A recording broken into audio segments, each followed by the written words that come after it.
Olá pessoal, vamos aqui para mais uma aula e agora nós vamos fazer exercícios simulados aqui de balanço patrimonial e fluxo de caixa.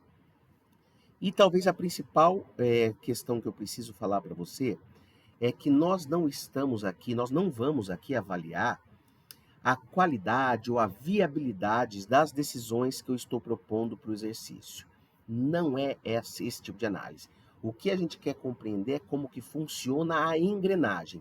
Eu coloco qualquer intervenção e precisamos saber como que isso interfere no balanço patrimonial e fluxo de caixa para a gente primeiro diagnosticar como que está a situação da família, montar um novo fluxo, um novo balanço com essa nova situação e pensar nas consequências práticas, financeiras e pessoais de tudo isso. Então, vamos sem mais delongas para o início do exercício e a gente vai analisar primeiramente a situação do balanço patrimonial de uma família ou de uma pessoa, tá ok? Então, o que nós temos? Nós temos uma casa num valor hoje patrimonial de R$ 500.000, um carro financiado, um carro de 60 mil. Então, se eu somar casa e carro, que são os únicos bens que estão sendo considerados no exercício, nós temos um total de ativo de R$ 560.000.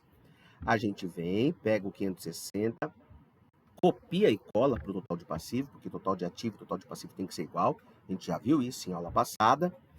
E aí a gente vê que a casa, ela vale hoje 500 mil, mas aqui no passivo tem qual é o valor ainda do saldo devedor do financiamento que essa pessoa tem com o banco. Ainda falta pagar R$ 300.000 da casa, tá ok? Em tantas parcelas e tantos anos. O carro também, ainda falta pagar 30 mil do carro. Então, se nós fizermos total de passivo menos total de dívidas, a gente tem o capital próprio, o capital pessoal, que é o nosso patrimônio líquido. Então, é uma pessoa, né, que do total de ativo que tem, metade quase aí, menos um pouco da metade, mas tem uma boa parte ainda é do banco, porque casa e carro estão financiados a essas taxas de juros aqui fictícias, tá bom? De 0,9% ao mês na casa, de 1,5% ao mês no carro. Essa família tem um salário de R$ 5.000, não tem nenhuma receita passiva vinda de investimentos. E as despesas? Paga R$ 1.000 por mês do financiamento do carro, R$ 2.500 de financiamento da casa, R$ 1.000 os gastos totais com a casa, R$ 800 de gastos com o carro e outros gastos R$ 600, o que dá R$ 5.900 de gasto no mês. Isso dá uma receita líquida, a diferença de receita com despesa, de menos 900. Ou seja, a partir desse mês, essa família já não tem mais condições de lidar com todas as despesas. Ela está no vermelho e ela vai agora precisa se endividar para continuar vivendo se ela não baixar alguma despesa, se ela não tomar algum tipo de atitude, tá ok? Então, a situação atual da família ela tem apenas dois ativos, os dois ativos geram despesas, os dois ativos estão financiados, tá? Então, geram dois tipos de despesa, tanto do parcelo do financiamento como das despesas que casa e carro dão por si só. E está com um fluxo de caixa negativo, o que vai fazer com que essa pessoa, essa família, comece a se endividar, porque esse menos 900 vai vir de algum lugar, ou de um empréstimo, cheque especial, de um cartão de crédito, de alguma coisa assim, tá? Então aqui é um puro exercício que a gente está fazendo, não tem essa aderência, os valores não estão tão aderentes à realidade, mas isso não importa. O que importa é a gente entender como que funciona o processo. E agora a gente vai fazer a venda do carro financiado, tá ok?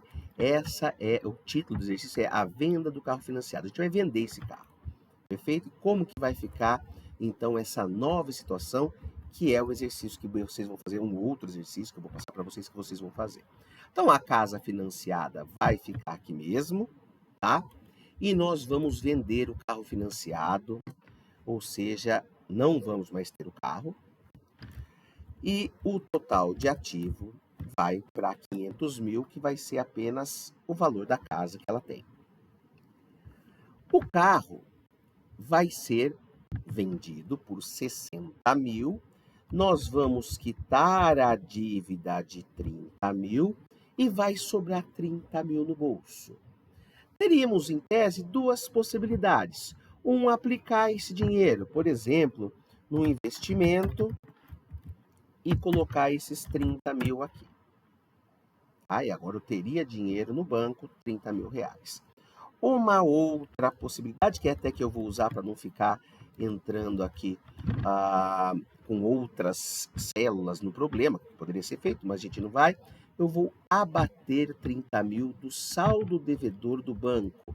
Então vai para 270 mil reais a dívida da casa. Perfeito? Então aqui eu também tenho que ajustar os 500 mil reais. E aí eu vou fazer essa continha com vocês. A gente vai pegar o total de passivo, que é o 500 mil, e subtrair a dívida que a gente tem com a casa, que vai dar um patrimônio líquido também de 230 mil. Então, note, o que a gente fez nessa engenharia aqui, apenas em se tratando de balanço patrimonial? Vendemos o carro e diminuímos a quantidade de dívida. A gente diminuiu a quantidade de ativo também. Agora a gente tem o único ativo que a gente tem é a casa. Mas note que o patrimônio líquido, o capital pessoal, continuou o mesmo. Por quê? Porque a gente aqui não se destrói, não se cria riqueza.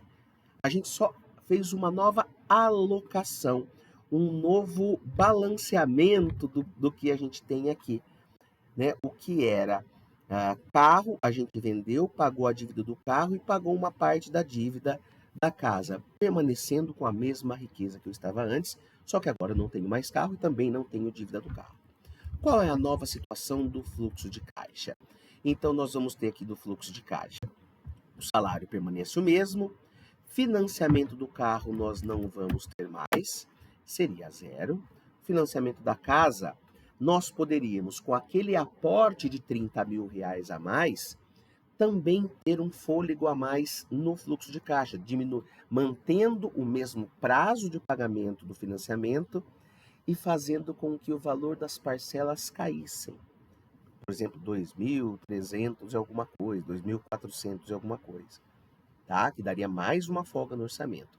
Aqui eu não vou mexer, eu vou manter o 2.500, o que significaria na prática que nós diminuiríamos o prazo do financiamento, a gente terminaria de pagar antes, porque eu dei um valor de 30 mil reais e mantendo a mesma velocidade de pagamento, eu termino de pagar o meu financiamento antes. É como se eu pagasse as últimas parcelas daquele meu financiamento da casa. Gastos com a casa continuam os mesmos e eu não tenho mais gasto com o carro. É óbvio aqui, pessoal, que a gente poderia pensar numa situação em que teríamos um outro gasto com transporte público, por exemplo, com Uber, alguma coisa assim. Mas só para nosso efeito, para a gente entender como que funciona o mecanismo, eu nem vou colocar isso aqui, né? E aí a gente faz uma nova soma dos valores que estão aqui de despesas. Então, 1.000 com 2.500, 3.500. 3.500 com 600 dá 4.100. 5.000 menos 4.100, agora nós temos uma receita líquida de R$ 900. Portanto, com a venda do carro, possibilitou-se que a gente saísse de uma situação do vermelho, entrasse numa situação de azul, agora de superávit. Com esses 900, nós poderíamos começar a investir no mercado financeiro, por exemplo.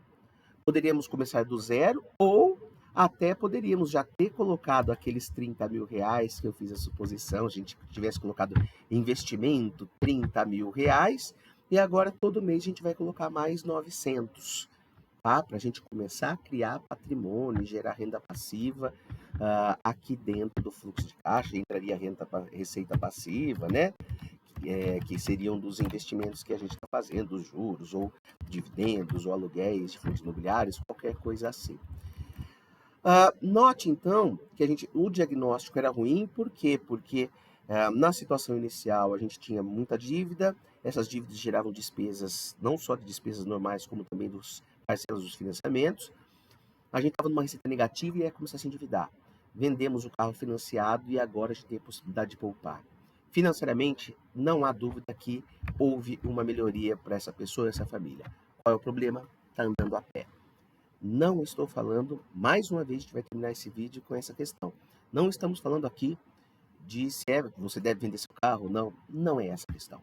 nós estamos começando a compreender como que eu analiso decisões, as consequências dessas decisões, através de uma análise de balanço patrimonial e fluxo de caixa.